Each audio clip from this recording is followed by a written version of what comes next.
Today, we are joined by Koos, who is going to help us to dig into the next-gen financial growth driver.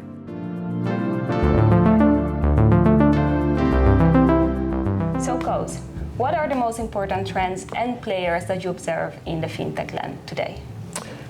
Yes, well, let me highlight three main things that we see in fintech. So first is on the payments side. So initially we saw a big shift from cash to card. So basically you paying with your credit card or debit card instead of cash.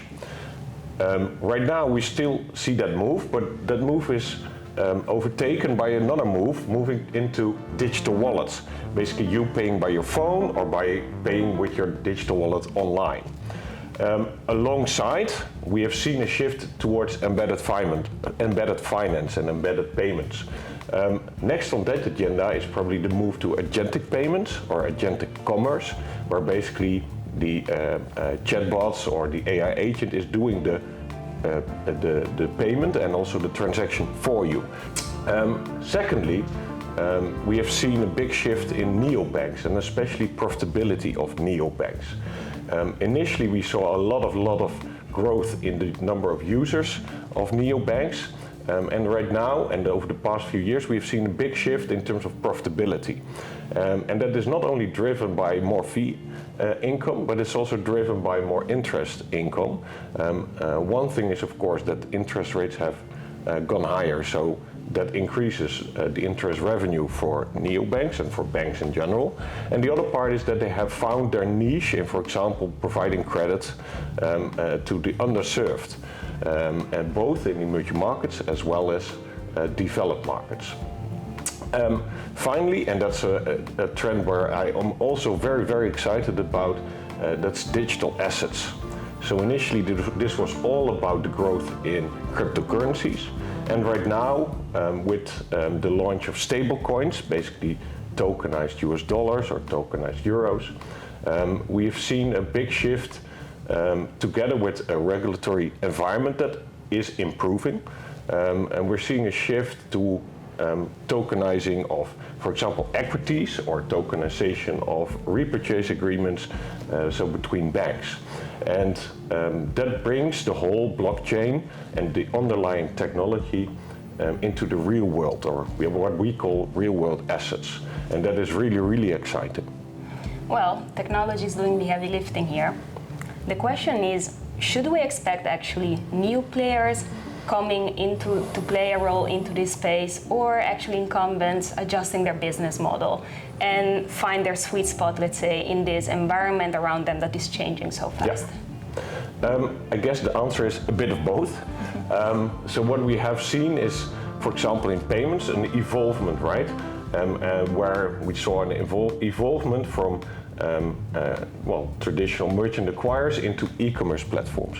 And if we think ahead and think about, let's say, agentic commerce, I think we believe that there is a strong foothold for these e-commerce players and e-commerce combined with fintech to move on, because they have that network, they have that unique network. Similarly, also on the neobank side, we already have seen a lot of entrants, and a few of them have grown really big with tens of millions of customers.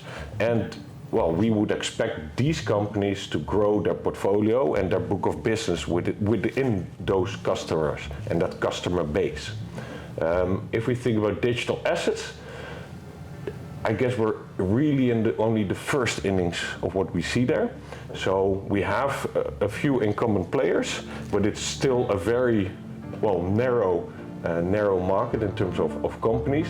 And I guess what we will see, and also in the listed equity environment, that there will be a lot of new companies coming up.